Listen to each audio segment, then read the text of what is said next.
if you want to make an impact, you gotta step out of the box. What's up, everybody? It's your girl tuadior, and you are watching my YouTube channel. Last month, I watched the interview with Shannon Sharpe and Amber Rose.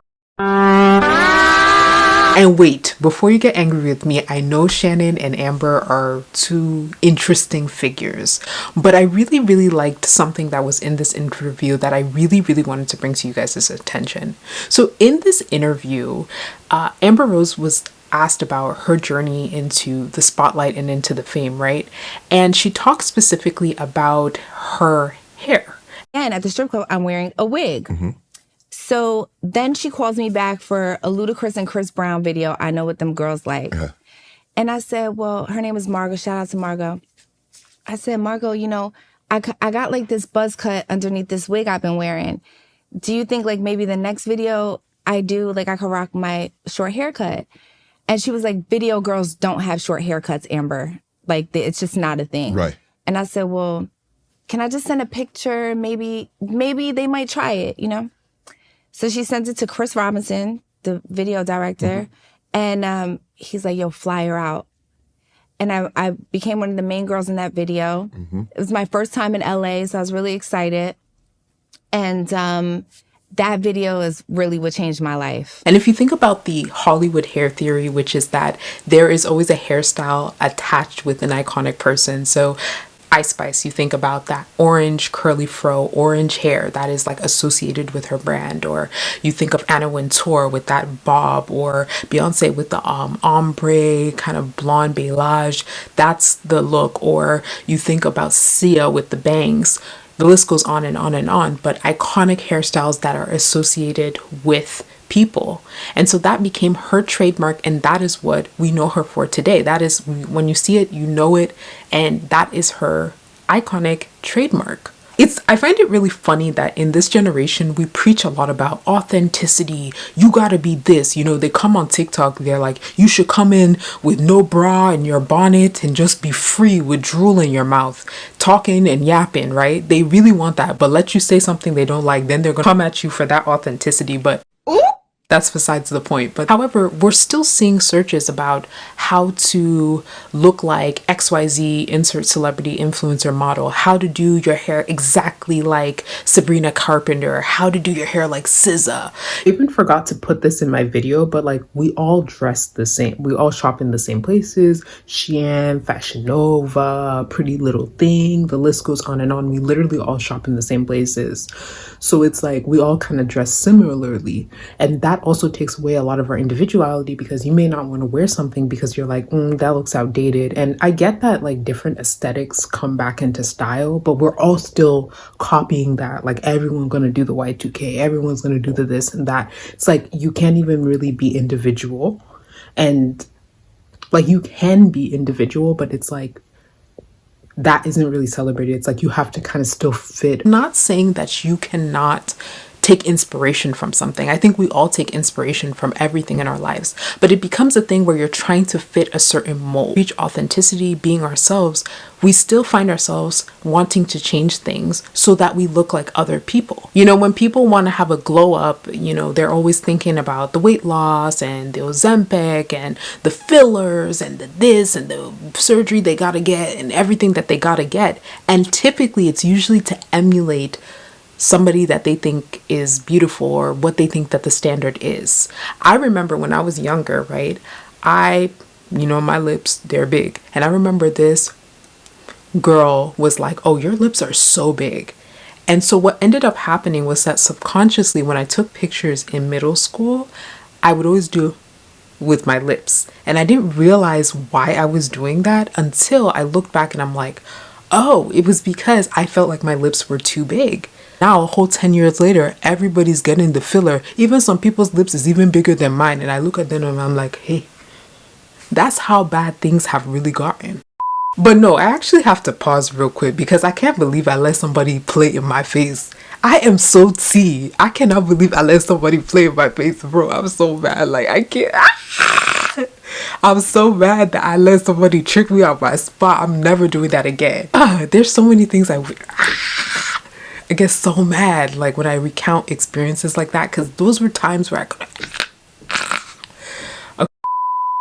If you changed everything about you, where will the uniqueness come from? Could you imagine everybody looking the same, every woman looking the exact same way?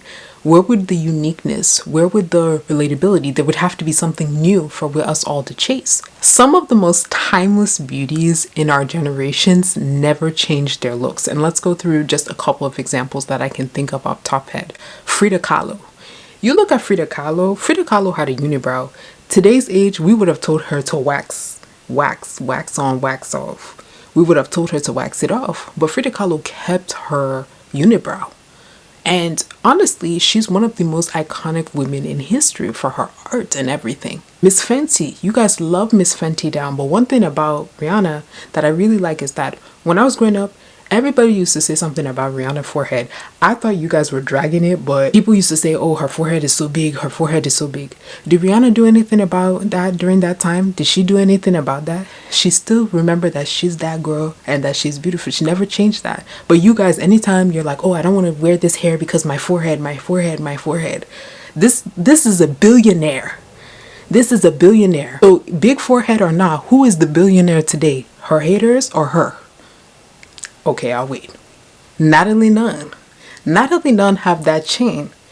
Everybody, when they want to come at her, is that chin that they're saying, the chin, the chin, the chin, the chin, the chin. But honestly, she never changed that chin.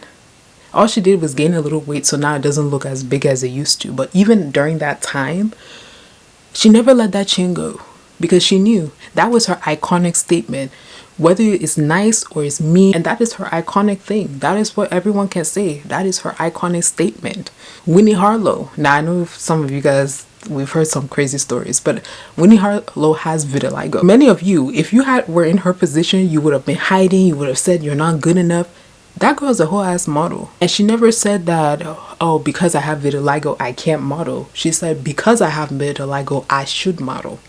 And that's the type of energy that you want to have. You guys have like one little scar. You guys have one little thing and you don't want to do nothing. People do say nasty things, but they're usually saying that to bring you down and as a reflection of what they feel about themselves deep inside. Another example, Georgia May Jagger, Slick Woods, the gap teeth, myself included, because you know I'm an icon too. With the rise of the veneer community, they hate to see me coming. They hate to see us coming.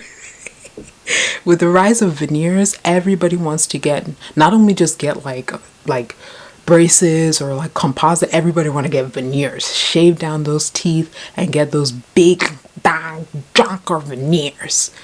They come with their own side effects, right? There are a lot of people that have veneers that feel like they can't even chew, like the sensation in their mouth is like getting worse.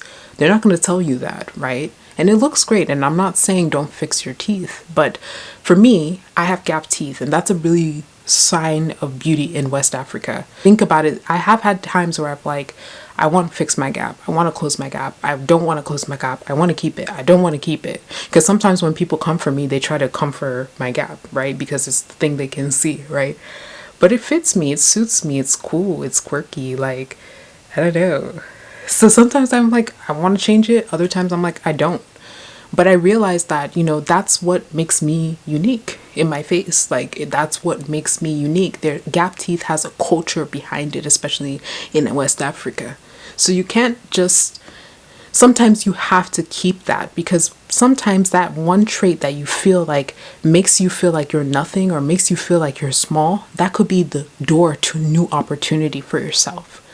And if you guys keep changing everything, or even things that aren't actual insecurities, you start to make it an insecurity, you're shortchanging your life and you're limiting yourself. You know, I know a lot of people with gap teeth that they don't even like to laugh, or they're like, they don't laugh. But you know, girl, I'll be laughing, I'll be cackling, I'll be dying.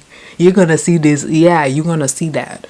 Yeah, run me that. You gonna see that. Yeah, you gonna see it. Even think about the beauty community and how we all change the way that we do our makeup based on the trend. So for example, back in 2016, 2015, even up until like 2018, we were always doing the bold glam makeup looks, bold blocky eyebrows, and now it's like 2020s, we were like started the whole clean girl makeup aesthetic. Now the girls want to come back to the bold glam because they're a little bored with clean girl. But the reality was that when the clean girl aesthetic came out, I remember feeling so bad because I couldn't do it that well because I had acne all over my face, and I had like cystic acne before. I done calmed it down now, but I had cystic acne before, and I couldn't really do the clean girl aesthetic. And I remember feeling like, dang, like I have to wear pounds of makeup because I don't have the skin to do the clean girl. But who told me that I had to do clean girl makeup? Why do I have to do clean girl makeup? Why can't I still do my 2016, 2017 makeup that I really like, that I really loved? Why did I have to feel that way? You know, it's like we all change the trends as we go older. And it's good to learn and it's good to expand, but sometimes not everything that is trendy works for everybody. And I want us to get back to a place where it's like, we don't have to follow every little thing that happens. We don't have to do every little thing that everyone does to keep up with the Joneses. Because at the end of the day, authenticity, who we are inside, we are perfectly and wonderfully made. And we cannot just dim that down just because we want to keep up with everybody else. And you might say, oh, I don't do that. But subconsciously, you do. And I understand growing and evolving and trying new things, but remember your core. Remember who you are. Remember everything beyond you. You know, vanity is important. And I know they talk a lot about pretty privilege and how you look is everything, especially as a woman. And that is true. I'm not going to lie to you guys. But you can be authentically beautiful. Actually, that is just improving what you already have. You are perfect the way you are. You just have to work with what you have. Some of us are blessed with genetics, clear skin, long hair, slim waist, light eyes, thick hair, big lips, small lips. No matter what you have, no hips. Sorry, no, but you have to embrace what you have. My dear, we need your voice. We need you. And I know some of us have been made to feel like our authentic self is not the best that it can be. We've been made to feel that we're not good enough, we're not pretty enough. But unless it's damaging your health, I really don't feel that you have to be authentically you. You have to embrace, because you only have one life to live. You can look at other girls and other things and be like, I really want to be that. But you have to remember in yourself that you are here for a reason. You look the way you look for a reason. You are the way you are for a reason. They tell you all the time, the girlies that get the plastic surgery, they change one thing, then they want another thing. They want another thing. They want this, they want that, they want that. And so much to the point that you look better, but you're not you. Be authentically you. Live in your power. Live in your truth. Be the type of woman that you want to be, but at the same time, like, be authentic to yourself. You don't have to be like everybody else. You don't have to look like everybody else. If Amber would have listened to her agent and said, oh yeah, okay, you know what? We wouldn't have seen the iconics that she had to this day. We wouldn't remember her for that. We wouldn't have seen that for her if she had just said that. Sometimes you just gotta step out of the box. If you want to make an impact, you gotta step out of the box. You gotta be yourself. You gotta be loud. You gotta be authentic. And there are a lot of people that are going to tell you shouldn't, but you have to. That is what you are called to do. That is what you're supposed to do. And thank you so much for watching this video. My name is tuadior. On this channel, we do a lot of 20s to 30s commentary, beauty, fashion. We do it all up in here. If you loved what you see today, give me a like, comment, and subscribe. Let me know what you think below. I love you. Thank you. And I'll see you in the next one.